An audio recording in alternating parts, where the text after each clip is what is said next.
There are some serious unsuspecting carbs out there. I'm talking about foods that do have an impact on ketosis, foods that do have an impact on your overall health and fitness goals, and foods that flat out aren't what they seem. So I'm going to break down the 3 most common unsuspecting high carb foods. But real quick, I want to remind you to turn on notifications so you can see whenever I post a video and never miss one. But I also want you to subscribe if you haven't already. That way you're seeing the 3 or 4 videos per week that I'm putting up.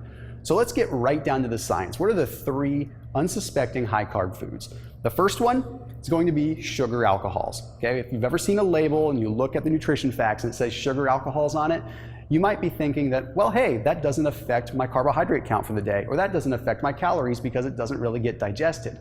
Wrong. Let me tell you what a sugar alcohol is. What it's not is a sugar, and it's not an alcohol. It's a hybrid of the two. And the way it's metabolized in the body is completely unique. You see, sugar alcohols are known as a polyol. Polyols are still technically carbohydrates, even though food labels like to list them as not being that. You see, they're broken down in the body rather differently from normal carbohydrates, but the end result is still a carb. When you consume a sugar alcohol, we don't have enzymes to break them down. So you end up just having that sugar alcohol pass through your system, partially undigested, or for the most part, not being able to be broken down. Then it goes into your colon, where the body sees, okay, there's something that hasn't been broken down, it has to do something. So it draws water into the colon through something known as passive diffusion. This passive diffusion process draws water to break down those sugar alcohols that you just consumed. That fermentation process actually ends up yielding a caloric response. Basically what that means is you end up having anywhere from 1 to 3 calories for every 1 gram of sugar alcohol that you consume. So to put this in perspective, when you consume a gram of sugar, it has 4 calories. Well, when you consume a gram of sugar alcohol, you can have up to 3 calories. So it's really not that much better than regular sugar in the first place.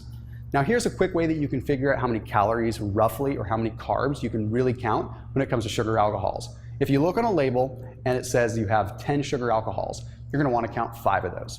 Basically take the sugar alcohol number and count half of it towards your overall carbohydrate count for the day. That's the simplest way to do it.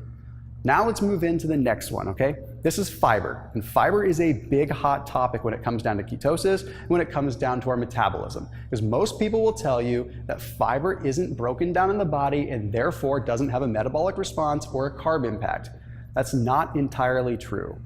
Fiber is a carbohydrate whether we like it or not. We just don't have the enzyme to break it down. So generally speaking, it passes through our colon partially undigested and doesn't have a huge impact on blood sugar. But what it does do is something extremely unique. You see, particularly soluble fiber. Soluble fiber draws water in with it, and it creates a gel-like substance, okay? And this gel-like substance goes through your small intestine and then sits in your colon for a little bit. And through a similar process to that of sugar alcohols, it ferments. And this fermentation process creates short-chain fatty acids. Yes, carbohydrates end up creating fatty acids. Who would have thought? The body's pretty amazing. So these short-chain fatty acids have a caloric impact.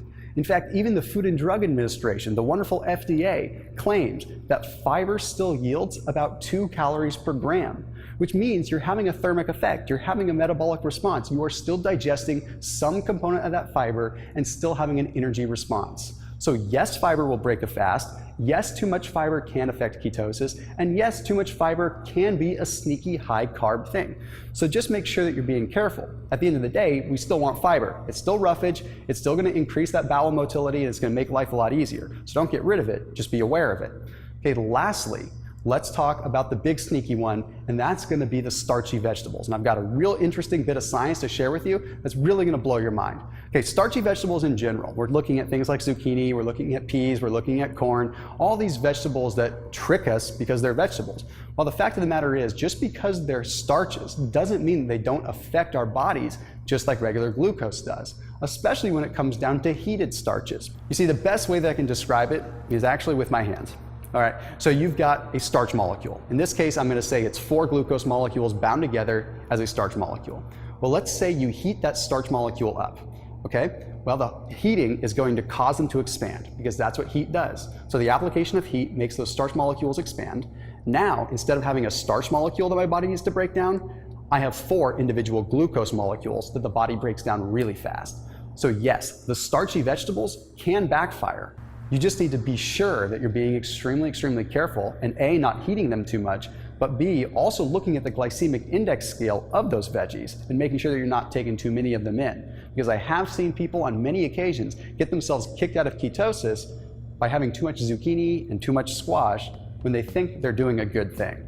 So as always, everybody, make sure that you're commenting any questions that you have or new video suggestions. And again, make sure you're turning on the notifications and make sure that you enjoy all these new videos coming from our wonderful new DL Media studio here in California. I will see you soon.